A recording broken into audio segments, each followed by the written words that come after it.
शहरातली पोरगी एवढ्या घाईघाई निघालीये तरी कुठे? नमस्कार मंडळी, माझं नाव पल्लवी. सुरुवात करते आजच्या व्हिडिओला.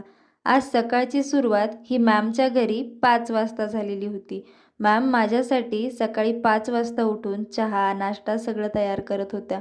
इथे मी थंड पाणी पिऊन लगेच चहा पिऊन घेतला. तोपर्यंत मॅमने जी रात्री रेसिपी केली होती त्याच्या वड्या पाडायच्या राहिलेल्या होत्या, म्हणून मॅमने इथे वड्या देखील करून घेतल्या.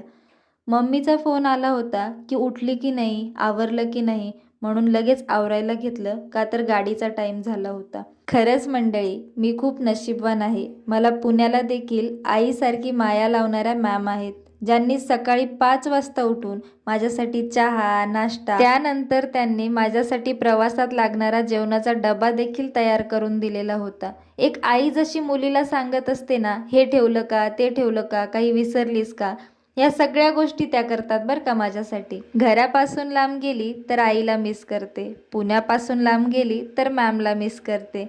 बॅग वगैरे भरून रेडी झालेलो होतो, खाली रिक्षाही रेडी होती. इथे त्या मला खाली रिक्षापर्यंत सोडायला येत होत्या. मंडळी, मी जोपर्यंत घरी पोहोचत नाही किंवा ज्या ठिकाणी मला जायचंय त्या ठिकाणी पोहोचत नाही ना, तोपर्यंत एका आईला जशी काळजी असते ना, तशीच मॅमला माझी काळजी असते. का कोण जाणे, पूर्वजन्मीचे काही नाते असावे आपले, म्हणून तुमची एवढी माया प्रेम मला मिळत आहे. मॅम, तुमचे कोटी कोटी आभार माझ्या आयुष्यात आल्याबद्दल. रिक्षात कुडकुडत आले, बसमध्ये बसले, तिकीटही काढलं. आता पोटात गुडगुडतंय म्हणून मॅमने दिलेले चविष्ट पराठे खायला घेतले. खरंच खूप सुंदर होते बरं का.